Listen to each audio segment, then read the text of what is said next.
రాజకీయ ఉనికిని కాపాడుకోవడానికి ఈరోజు వచ్చి అనేకమైన ఆరోపణలు చేస్తూ అటు మా నాయకుడు గౌరవ ముఖ్యమంత్రి శ్రీ చంద్రబాబు నాయుడు గారిని మరియు లోకేష్ బాబు గారిని దీంట్లో కూడా ముద్దాలుగా చేర్చాలంటున్నారు. మరి ఒక్కసారి మేము ప్రజలందరినీ కూడా అడుగుతా ఉన్నాం. ఈరోజు జగన్మోహన్ రెడ్డి గారిని అడుగుతా ఉన్నాం.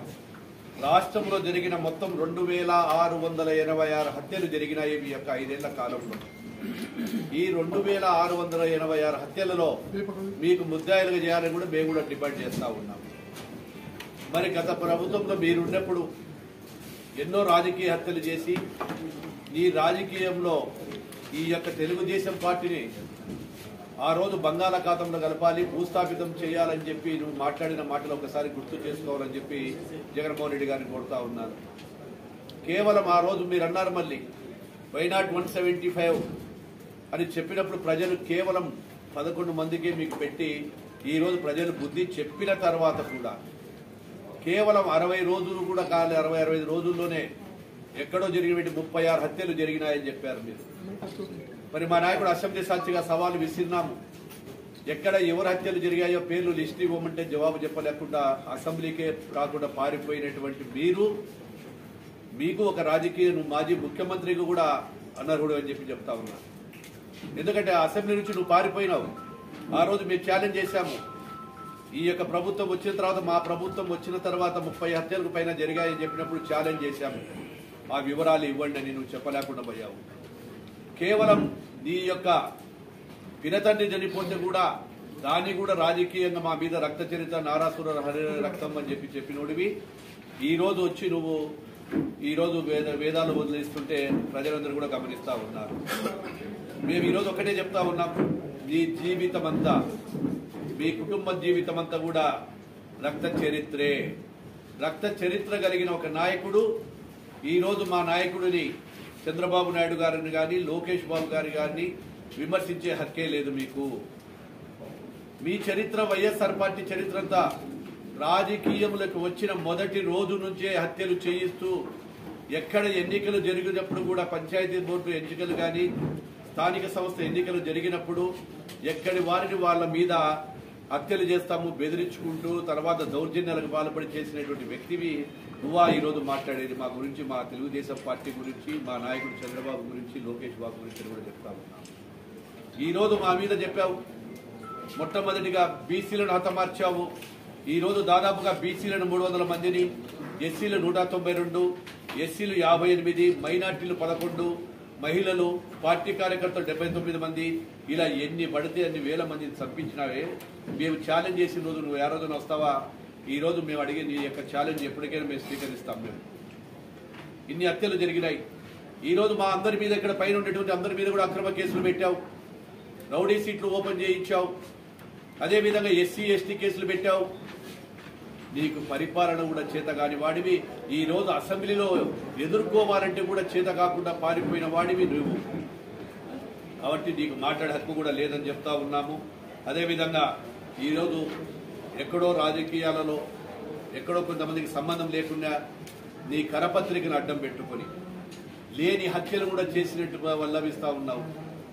ఎక్కడో జరిగినటువంటి కుటుంబ తగాదాలను కూడా తగాదాలలో జరిగిపోతే తెలుగుదేశం పార్టీకి మాకేం సంబంధం అని అడుగుతాం. కుటుంబాలలో జరుగుతూ ఉన్నాయి. నీ సొంత కొంత చిన్న తప్పితే నువ్వు ఇంతవరకు న్యాయం చేయలేదు. నీ తల్లి ఈరోజు నీ చెల్లెలు ఏం మాట్లాడుతూ ఉన్నారో చూడు, ఒకసారి ఆలోచన చేసుకోండి. నీ సొంత చెల్లెలే ఈరోజు ఎక్కడ పట్టుకుని నాకు న్యాయస్థానాల చుట్టూ తిరుగుతూ న్యాయం చేయమని చెప్తా ఉండేటువంటిది మీ సొంత చెల్లెలని కూడా గుర్తు చేస్తూ ఉన్నారు. ఈరోజు ఇది ఒక్కటే కాదు, అనేకమైనటువంటి ఈరోజు నీ కార్యకర్తలను గాలికి వదిలిపెట్టేశావు, పార్టీని గాలికి వదిలిపెట్టేశావు. కేవలం రాజకీయ ఉనికిని కాపాడుకోవడానికి ఎక్కడైనా అవకాశం దొరికినప్పుడు వచ్చి వాళ్ళను పరామర్శించడం తప్ప ఏ కుటుంబానికైనా ఒక చిన్న ఆర్థిక సాయం చేశావా అని అడుగుతా ఉన్నాం. గతంలో పెసరాయిలో జరిగిన డబుల్ మర్డర్ కేసులు గుర్తు రాలేదా జగన్మోహన్ రెడ్డి గారు? డాక్టర్ సుధాకర్ జరిగినప్పుడు ఏం నిద్రపోతున్నావా? అదేవిధంగా అబ్దుల్ సలాం గారు ఇక్కడ చనిపోతే పాపం ఆ రోజు ఎందుకు రాలేకపోయినావు? ఈ రోజు నీకు ముఖ్యమంత్రి పదవి లేదు కాబట్టి, ఆ ముఖ్యమంత్రి పదవి లేకపోతే ప్రజలు గుర్తించడం లేదు కాబట్టి ప్రజలు మర్చిపోతారనేటువంటి ఉద్దేశంతోనే నీ రాజకీయ ఉనికిని కాపాడుకోవడానికి వచ్చావే తప్ప నువ్వు పరామర్శించడానికి రాలేదని కూడా తెలియజేస్తా ఉన్నాను. నిజంగా నీకు ప్రేమ ఉంటే ఆ కుటుంబాన్ని ఎక్కడైనా ఆదుకుందా మీ పార్టీ? ఎన్ని కుటుంబాలను మీరు ఆర్థికంగా ఆదుకున్నారు? గతంలో మా ప్రభుత్వం ఉన్నప్పుడు ఏదైనా జరిగినప్పుడు స్థానిక నాయకులము, మా తెలుగుదేశం పార్టీ అధ్యక్షుడు వారి యొక్క ఆదేశాల మేరకు అందరం కూడా పోయి మేము పరామర్శించడం జరిగింది వేదిక మీద ఉన్నటువంటి నాయకులు. ఆ కుటుంబాలను తెలుగుదేశం పార్టీ ఆదుకుంది. ఆ కుటుంబాలను మా యొక్క పిల్లలను చదివిస్తా ఉన్నారు ఎన్టీఆర్ స్కూల్లో. ఆ కుటుంబాలకు అదే విధంగా విద్య, వైద్యము, అదే కాకుండా వారి ఉద్యోగాలు ఇచ్చినటువంటి పార్టీ తెలుగుదేశం పార్టీ. ఏ ఒక్కరోజైనా నీవు కానీ మీ కుటుంబం కానీ ఈ రోజు ఇక్కడైనా 10 మందికి సేవ చేసే విధంగా మీ పార్టీ కానీ ఉందా? ఒకసారి సహాయం చేసేది ఉంటే చెప్పండి. ఈ రోజు మా దగ్గర ఎక్కడైనా కార్యకర్తలకు అన్యాయం జరిగితే ఆ కార్యకర్తలు అప్పుడు చేర్చుకొని ఈ రోజు మేమంతా కూడా ఈ రోజు పిల్లలకు చదువులు చెప్పిస్తూ విద్యా బుద్ధులు నేర్పుతూ ఉద్యోగాలు ఇస్తున్నటువంటి పార్టీ తెలుగుదేశం పార్టీ. కాబట్టి నువ్వు ఈ యొక్క రాజకీయ ఈ రోజు దీనికి కేవలం వచ్చిన తర్వాత మీరు సంక్షేమ పథకాల గురించి మాట్లాడతావు. సంక్షేమ పథకాలు ఆ రోజు ఏదైతే మాట చెప్పామో చెప్పిన మాట ప్రకారము 7,000 రూపాయలు మొట్టమొదటి నెలలు ఇవ్వడం జరిగింది. 1వ తారీఖున జీతాలు ఇస్తా ఉన్నాము. అదేవిధంగా ఈ రోజు మళ్ళీ 2వ నెల కూడా ఈ రోజు పింఛన్లందరం కూడా ఇంటింటికి వెళ్ళి మేము శాసనసభ్యులతో కూడా మా ముఖ్యమంత్రి గారు ఇవ్వడం జరుగుతూ ఉంది. ఎక్కడ కూడా అవకతవకలు లేకుండా కేవలం 60 రోజులు కాంతోనికి అమ్మఒడి అని చెప్తున్నావు. ఖచ్చితంగా ఏదైతే మా మేనిఫెస్టోలో ఉందో నీకంటే నీతి నిజాయితీగా మీకు అర్హులైన ప్రతి ఒక్కరికి కూడా సంక్షేమ పథకాలు ఇచ్చేది తెలుగుదేశం పార్టీ.